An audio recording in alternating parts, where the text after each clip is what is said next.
આપણે ગઈકાલના વિડીયોના અંદર ધોરણ 12 ના અંદર ભાગીદારી વિષય પ્રવેશના અંદર આપણે 1 થી 6 મેથડ જોયેલી છે।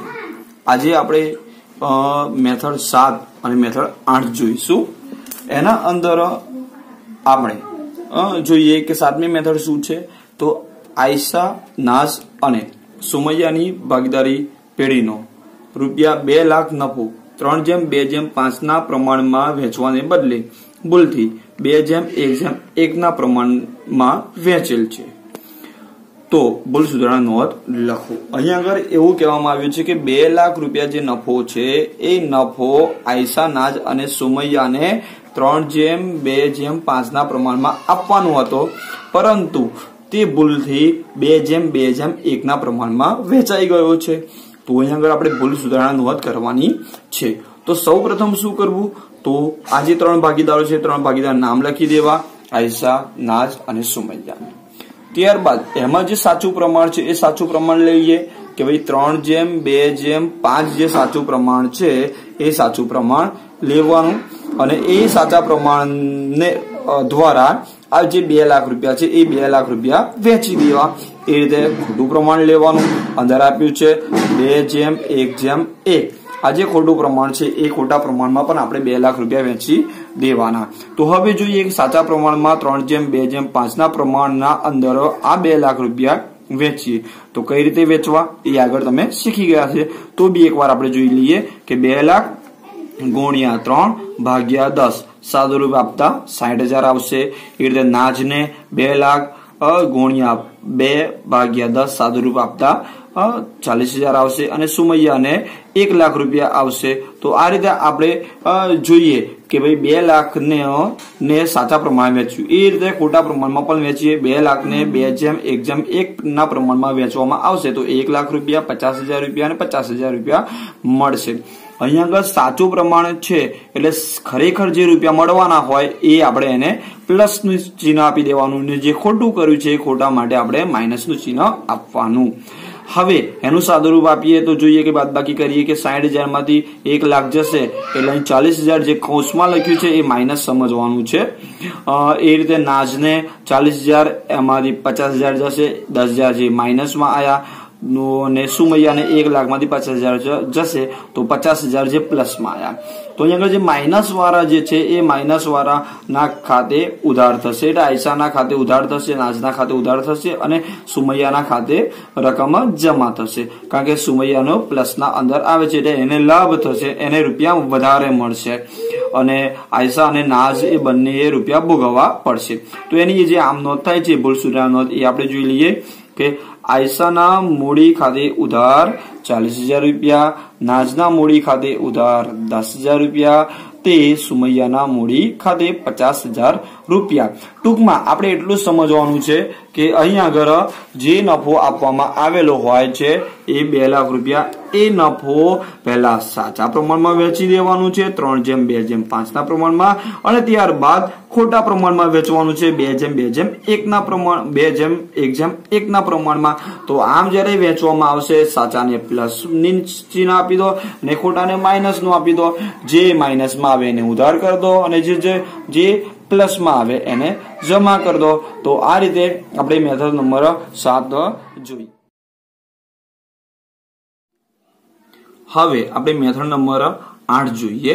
તો એના અંદર પણ આના જેવી જ કન્ડિશન છે। તો અહીંયા આગળ શું છે, તો અહીંયા આગળ જે આપવામાં આવ્યું છે મૂડી પર વ્યાજ ગણવાનું રહી ગયું છે એ આપવામાં આવ્યું છે। તો અહીંયા આગળ 2 જ વસ્તુ ઇમ્પોર્ટન્ટ છે। એક તો પહેલા તો મૂડી કેટલી છે અને એનું વ્યાજ કેટલું ગણવાનું છે તે છે। તો એ રકમ આપણે જોઈએ કે આફરીન, સુજાન અને શિફાની વર્ષની શરૂઆતની મૂડી અનુક્રમે 80,000, 1 લાખ રૂપિયા અને 1,50,000 હતી। વર્ષના અંતે નફાની વહેંચણી કર્યા બાદ, અહીં કીધું છે નફાની વહેંચણી કર્યા બાદ એટલે નફો નુકસાન વેચાઈ ગયા પછી માલુમ પડ્યું કે મૂડી પર 10% લેખે વ્યાજ ગણવાનું રહી ગયું છે। તો અહીંયા આગળ પણ ભૂલ સુધારણા નોંધ કરવાની છે। તો અહીંયા આગળ સૌપ્રથમ તો આપણે આફરીનની મૂડી જોઈએ તો 80,000 છે, સુજાનની મૂડી જોઈએ તો 1 લાખ રૂપિયા છે અને શિફાની મૂડી 1,50,000 રૂપિયા છે। તો આમને જે મૂડી પર 10% વ્યાજ આપવાનું છે એ રહી ગયું છે, તેમને મૂડી પર વ્યાજ જ્યારે આપવામાં આવે તો કોમન વસ્તુ કે એમના નફાના અંદર વધારો થશે. અહીંયા આગળ આપણે જોઈએ કે કોઈ પણ પ્રકારનું નફા નુકસાનનું પ્રમાણ આપવામાં આવ્યું નથી. જ્યારે નફા નુકસાનનું પ્રમાણ ના આપવામાં આવ્યું હોય તો આગળ આપણે જોયું હતું કે નફા નુકસાનનું જ્યારે પણ પ્રમાણ આપવામાં ના આવે ત્યારે 1:1 ગણવું જોઈએ. તો અહીંયા આગળ આપણે જવાબ જોઈએ તો સૌપ્રથમ અહીં જે સાઈડના અંદર કોલમમાં છે એ કોલમ મુજબ લખી દેવું. સૌથી પહેલા મૂડી લખવી, ત્યારબાદ ભાગીદારો એટલે ભાગીદારોના નામ લખવા, મૂડી પર વ્યાજ જેટલા ટકા કીધું છે એટલા ટકા અહીં 10% કહ્યું છે, અને નફાની ફાળવણી તો નફાની ફાળવણી અહીં નફા નુકસાનનું પ્રમાણ આપવામાં આવ્યું નથી, જેથી આપણે એક્ઝામ કન્ડિશન મુજબ લેવું, કેમ કે કંપની દ્વારાની જોગવાઈ મુજબ એક્ઝામ લેવું જ્યારે પણ નફા નુકસાનનું પ્રમાણ ના આપવામાં આવ્યું હોય ત્યારે, એટલે ટૂંકમાં સરખાઈ છે. તો એ મૂડી જોઈએ કે અહીંયા આગળ આફરીન, સુજાન અને શિફાની જે અંદર મૂડી આપવામાં આવી છે 80,000, 1 લાખ અને 1,50,000. અહીં 3 નામ લખી દીધા ભાગીદારોના.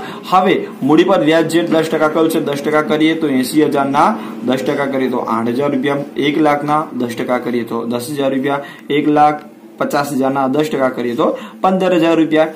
તો હવે આ 3 જે મૂડીનું વ્યાજ આવ્યું એ 3 નો સરવાળો કરવાનો એટલે ટોટલ મળશે 33,000 રૂપિયા. અહીંયા આગળ આપણે એટલું સમજી શકાય કે જ્યારે મૂડીનું વ્યાજ ગણવામાં ન આવ્યું હોય ત્યારે કોમન વસ્તુ નફો વધી જાય. કારણ કે મૂડી પરનું વ્યાજ એ ખર્ચ છે અને ખર્ચ જ્યારે ઓછું બતાડવામાં આવે ત્યારે નફો વધી ગયેલો હોય છે. તો આ જે 33,000 રૂપિયા જે વધી ગયા છે એ 33,000 રૂપિયા નફાની ફાળવણી નફા નુકસાનના પ્રમાણમાં વેચી દેવાના 3 ને, જે એક્ઝામ 1 ના પ્રમાણમાં જ્યારે 33,000 ને એક્ઝામ 1 ના પ્રમાણમાં વેચીશું તો 11,000 આવશે. આમ 33,000 રૂપિયા થશે. હવે મૂડી પર વ્યાજ છે એને પ્લસ કરો, નફાની ફાળવણીમાં માઇનસ કરી દો. જે સાદું રૂપ આપીએ તો 3,000 રૂપિયા માઇનસમાં આવ્યા, 1,000 રૂપિયા માઇનસમાં આવ્યા અને 4,000 રૂપિયા પ્લસમાં આવ્યા. આગળનું જે દાખલો હતો એના જેવું જો, જે માઇનસ વાળું આવે એનું ઉધાર કરી દો, જે પ્લસ વાળું આવશે એને જમા કરી દો. તો આ રીતે આપણે આમ નો તેની ભૂલ સુધાર ન જોઈએ કે આફરીનના મૂડી ખાતે ઉધાર 3,000 રૂપિયા, સુજાનના મૂડી ખાતે ઉધાર 1,000 રૂપિયા, તે શિફાના મૂડી ખાતે 4,000 રૂપિયા. તો આ રીતે મિત્રો જોઈએ કે મૂડી પર વ્યાજ જ્યારે ગણવાનું રહી જાય તો અહીંયા આગળ જે કન્ડિશનો મૂકી છે એ કન્ડિશનો મુજબ આપણે અહીંયા આગળ ફોલો કરવાનું. એના માટે 2 જ વસ્તુ ઇમ્પોર્ટન્ટ છે, એક તો મૂડી અને મૂડી પરનું વ્યાજ. નફા નુકસાનનું પ્રમાણ આપ્યું હોય તો એ રીતે વેચવાનું, ના આપ્યું હોય તો એક્ઝામ 1 ના પ્રમાણમાં લઈ લેવું અને જે ઉધાર થતું હોય એને જે માઇનસમાં આવતું હોય એને ઉધાર કરો, જે પ્લસમાં આવતું હોય એને જમા કરો. હવે આગળ આપણે આ 2 મેથડ જે જોઈ એ મુજબ હવે આ બંને મેથડના તમને હું હોમવર્ક આપું છું અને એ બંને હોમવર્ક તમારે વ્યવસ્થિત રીતે કરવા જોઈએ. અને કોઈ પ્રશ્ન હોય તો કોમેન્ટના અંદર તમારે લખવું અને આ વિડીયોને શેર કરો, લાઈક કરો કે જેથી અમને પ્રોત્સાહન મળે કે તમને વિડીયો ગમ્યો છે અને તમને સમજ પડી છે. તો એ માટે આ વિડીયોને વધારે વધારે શેર કરો અને એને લાઈક પણ કરો. મિત્રો તમારું હોમવર્ક તૈયાર છે. મેથડ 7 નું હોમવર્ક જોઈએ તો ABC નું સાચું પ્રમાણ, ખોટું પ્રમાણ આપવામાં આવે છે, નફો આપવામાં આવે છે, ટૂંકમાં શોર્ટમાં રકમ આપવામાં આવી છે જેથી તમારે વધારે વાંચવું પણ ના પડે અને આસાનીથી તમે ગણી શકો છો. અને અહીંયા આગળ તમને એનો જવાબ આપવામાં આવે છે. એ રીતે બીજો પણ દાખલો, આ બંને દાખલા મેં જાતે બનાવેલા છે અને અહીં ઉદાહરણ નંબર 6 અને સ્વાધ્યાય 3 ના અંદર 6થો દાખલો, આ બંને ચોપડીના દાખલા છે એ તમારે કરી લેવા. એ ઉપરાંત મેથડ નંબર 8 તો એના અંદર પણ શોર્ટમાં રકમ આપી છે. અહીંયા શરૂઆતની મૂડી પણ આપવામાં આવી છે, મૂડી પર વ્યાજ આપવામાં આવ્યું છે અને એના આધારે જે મેથડ નંબર 8 છે એ મુજબ જ દાખલો ગણવાનો અને જવાબ એના આપેલા છે. અને નીચે પણ બીજો એક દાખલો બનાવીને મૂકેલ છે કે એનું પણ શરૂની મૂડી આપવામાં આવી છે, મૂડી પર વ્યાજ આપવામાં આવ્યું છે, એનો જવાબ પણ મૂકવામાં આવ્યો છે. અને ચોપડીના 2 જે દાખલા છે, ઉદાહરણ નંબર 7 છે અને સ્વાધ્યાય 3 ના અંદર 7મો દાખલો અહીંયા આગળ આપવામાં આવ્યો છે. તો મિત્રો આ હોમવર્ક વ્યવસ્થિત કરજો અને આપણે જે વિડીયો બનાવીએ છીએ એ વિડીયોના અંદર હવે 2 બીજા વિડીયો બનશે જેના અંદર મેથડ નંબર 9 અને 10 આવશે અને 11 અને 12 જે મેથડ જે છે એ 12 મી મેથડ જે ચોપડીના અંદર નથી પણ છતાં બોર્ડની પરીક્ષામાં પૂછાય છે, જેથી આપણે એવો પણ દાખલો જોવો જોઈએ. અને આ જે વિડીયો છે એ વિડીયો વધારે શેર કરવા વિનંતી છે.